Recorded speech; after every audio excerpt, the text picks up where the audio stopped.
First of all, Max, can you take me back to December the 20th, and can you share with us exactly what happened? Well, the previous day we went to BMO Bank to set up an appointment. So they made an appointment for 11 a.m. Friday morning.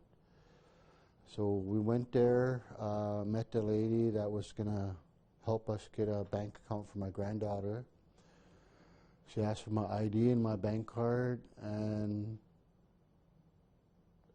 started checking my account on their computer and started checking my status card, and she told me there was a couple numbers that didn't add up on there.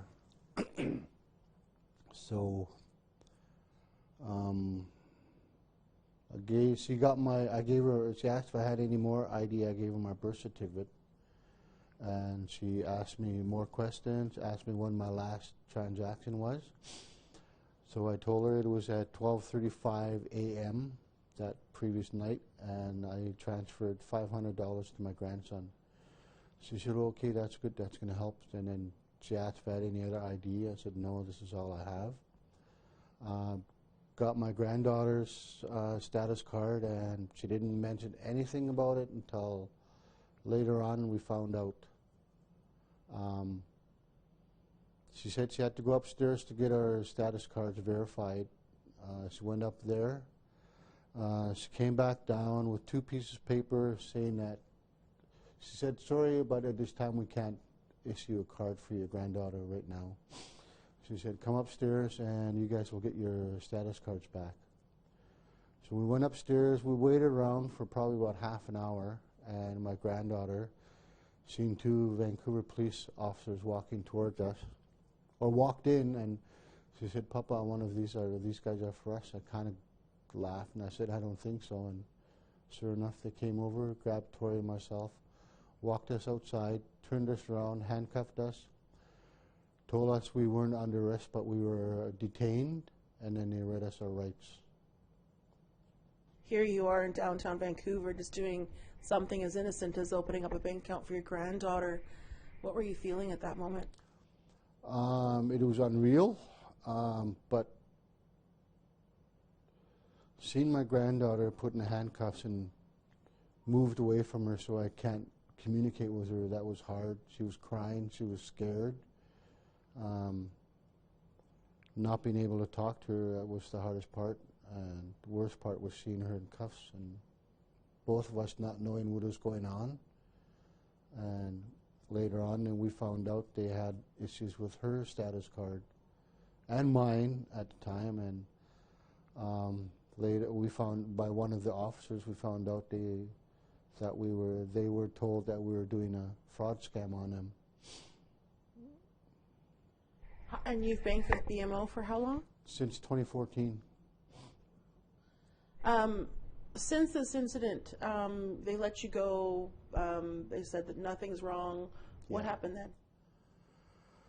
From the time we've been released,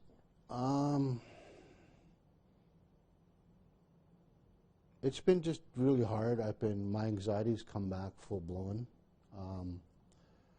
Prior to this, I was doing really good. I was having panic attacks, but they weren't as severe as they are now. I'm back into counseling again. After we painted the design on the big house, I was doing really, really good. I was going out a lot more, but now I only go out if I have to. And when I do go out, I have to have somebody with me. Just doing a lot of family time with my grandkids and my kids.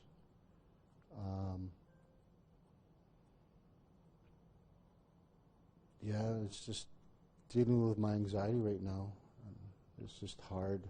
And for Tori here, what has she expressed since this has happened? It's been hard on all of us. Tori's kind of quiet about it with me, but I hear her talking to her aunties and her uncles about it, and I check in with her once in a while.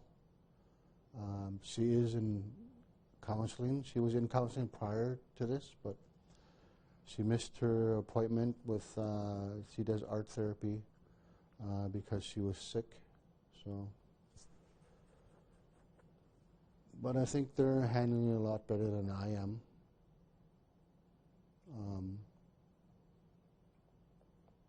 Since this incident, this has almost been like a lightning rod for people coming forward with their own stories of racial profiling and Yeah. discrimination and so forth. And I know just online the amount of support that you've all received from this incident.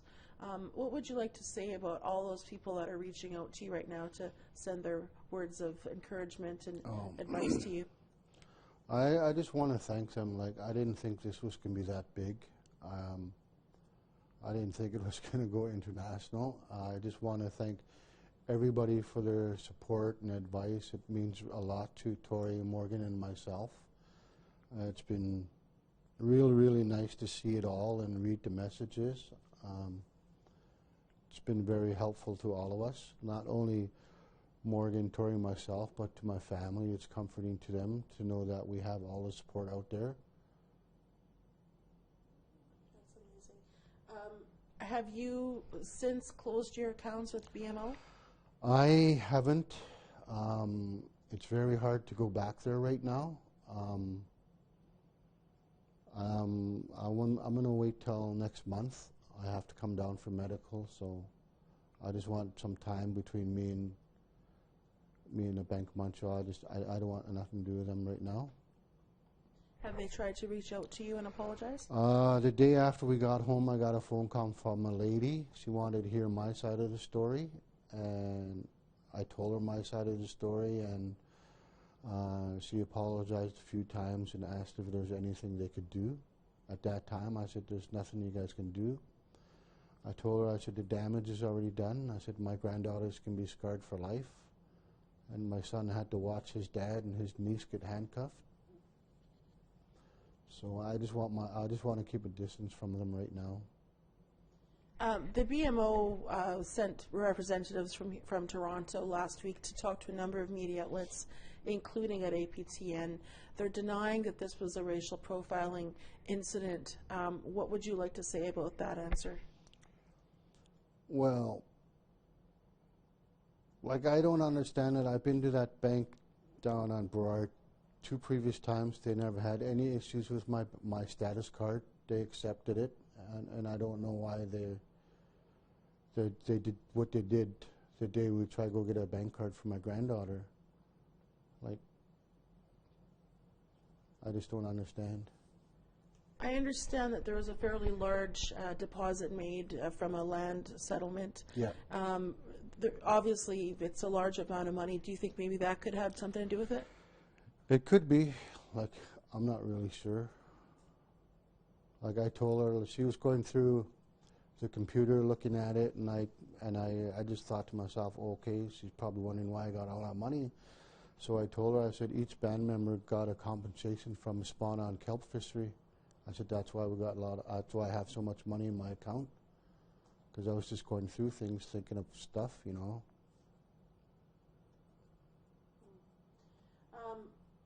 If you could send a message to BMO, what would it be?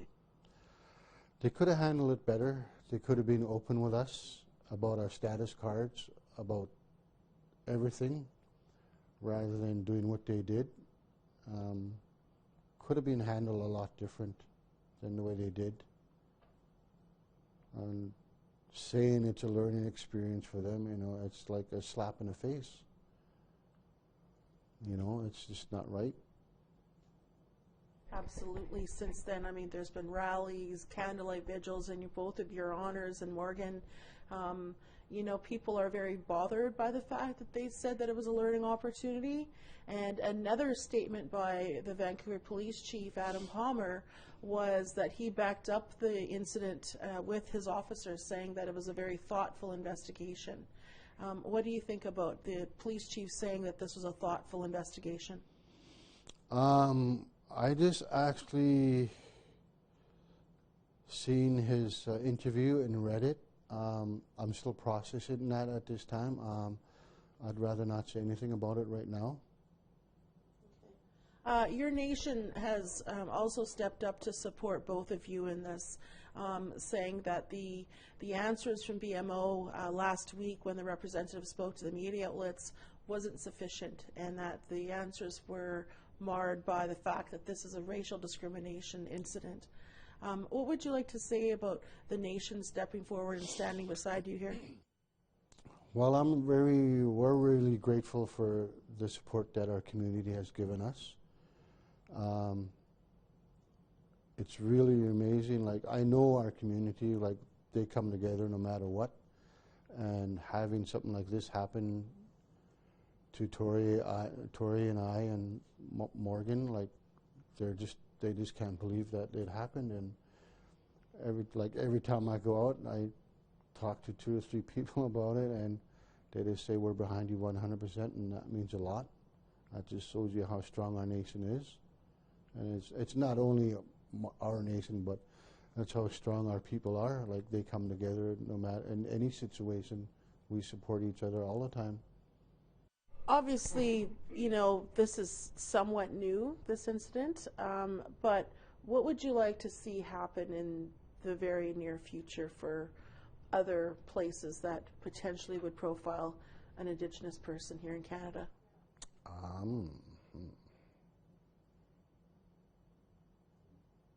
Just know who they're dealing with. Like, you know, if they don't understand status cards or where they come from, just educate themselves about it.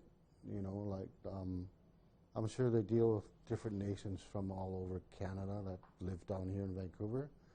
Just educate themselves on First Nations ID. You know, it won't take long.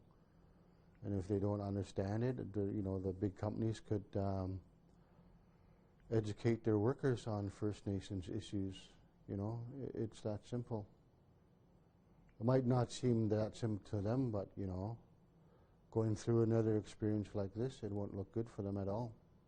Are you associated with residential schools? Did you go, or did your family go? My father went to residential school. My mother didn't.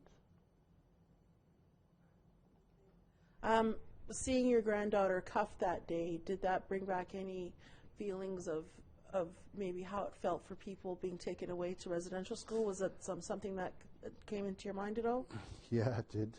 It brought a lot of memories. I was hired by our local college to do research on how to have workshops in Bella Bella through residential school, and that's how I learned about residential school and how they were taken away, and young kids were cuffed and put on a boat and not told where they were going, and sometimes the parents didn't even know their kids were taken away, and that brought back a lot of memories, like especially for my dad. When I was in college, we had to do a report on family members that went to residential school, and me and the other person went to see my dad, and all my dad just said, I want to talk about it. I never want to talk about it. And I felt so bad, like I didn't know at that time that how they were treated, and then I started finding out about it after. So my daughter Monica is Morgan's sister, they're twins. She came to me, they just learned about it, I think it was in grade 11. She was so mad. Why did they do that to our people, Dad? And I said, I just didn't know what to say to her. You know, it just brought back so many memories, like so many of our people have passed away, and a lot of their issues weren't dealt with residential school, and they keep telling us to forget it. And like, it's generational, it's passed down. Like, we're taught about it, and I don't understand why they say forget about it, you know? It's something they did to our people, and it's just not right. What have you said to Tori and Morgan after this incident happened? What were some of the first words you said to them after the handcuffs came off? It was just so unbelievable that we went through that. I don't think it hit us till the next day. We were leaving that afternoon, and Tori and I went to a dollar store, and we were walking back to the hotel, and Vancouver police officers stopped right beside us, and both of us got so nervous. And they got out of the vehicle, and I thought they were going to walk towards us. And I was saying, oh, geez, oh, no, no, no. I was saying that to myself. And they turned and walked the other way, and I told my granddaughter, I said, I get nervous when I see them now. She said, same here, Papa. So I even get nervous when I see them back home. So it's going to take a while to heal from this. While the police were questioning you, what type of questions did they ask you? Mainly who we were, and it seemed like we had to prove who we were and where we came from. It seemed like they didn't believe us that we were First Nations or that was who we really were on the status cards.